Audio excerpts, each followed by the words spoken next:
যুগে যুগে প্রেম এসেছে বহু মানুষের জীবনে। কিছু প্রেম হারিয়ে যায় সময়ের অতল গহ্বরে, কিছু প্রেম অমর হয়ে থাকে চিরকাল। ঠিক এমনই এক প্রেম এসেছিল শরীয়তপুরের দক্ষিণ ডিঙ্গামানিক এলাকার কামাল শেখের জীবনে। 25 বছর আগে বিয়ে করে আনা স্ত্রী নূর নাহারকে ভালোবেসে সংসার শুরু করেছিলেন।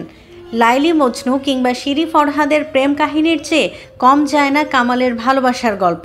আমার ঘর নাই, আমার ছেলের একটা ঘর, একটা বাসারি, তিনখান টিন দিয়ে বাসারি করে রয়েছে, বৃষ্টিতে ভিজে রৌদে উগায় এই অবস্থা। আমার ছেলে, আমি গরিব মানুষ, ইয়া করে খাটিয়া পিঠা খাই। আমার ছেলের বিয়া করাইছেন 20 বছর আগে।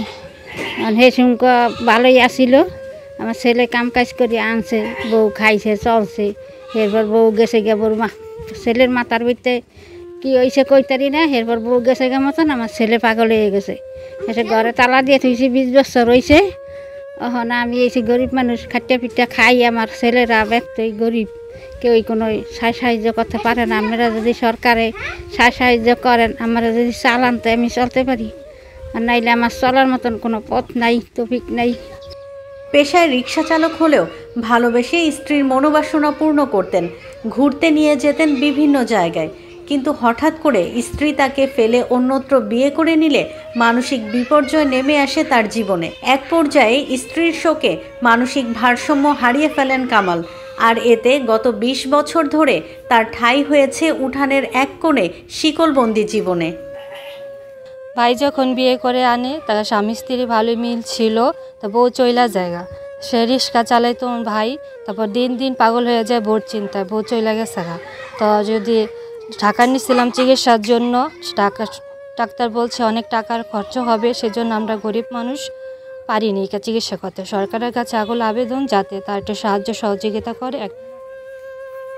বেশ সাজানো গোছানো সংসার ছিল কামালের। স্ত্রী চলে যাওয়ার পর হারিয়ে ফেলেন মানসিক ভারসাম্য। প্রথম চিকিৎসা চললেও এক সময় অর্থের অভাবে থমকে যায় চিকিৎসা। সরকারের সুদৃষ্টি কামনা করেন স্থানীয়রা। ছেলেটা ভালোই আসছিল, ছেলেটা ভালো আসছিল, সবই ভালো, এমনি ভালো চলতো, ভালো খাইতো। আমাদের প্রতিবেশী তো ওই ছেলেটা ওই কাজকাম করতো, সবই ভালো করছো। জানি না কী জন্য হয়েছে, বিয়া শাদিও করছিল। এরপরে এই অবস্থা খুবই খারাপ। গালাগালি, তুলাতুলি, রশি দিয়ে বান্ধন লাগে, থিকল দিয়ে বান্ধন লাগে, রাহন জানা তোয়া ভাঙ্গিয়া ছুটিয়া থিয়া গালাগালি, তুলাতুলি, ল্যাংডা হয়ে থাকে বেশিরভাগ। এখন এই কাছে কেউ যাইতে না, এই অবস্থার মধ্যে এখন বর্তমানে আছে। কারণ এটা একটা সুচিকিৎসা বা সুব্যবস্থা যদি কারোর মাধ্যমে বা কারো সরকারিভাবে দেবে করো, তাহলে সুবিধা হইতো আর কি।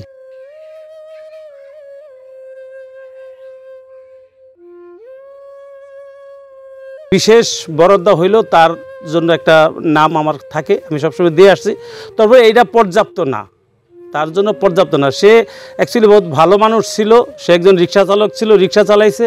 সে এমত অবস্থায় বিয়ে করছে, বিয়ে করার পরে অনেক দিন ঘর সংসার করছে, প্লাস রিক্সা চালাইছে।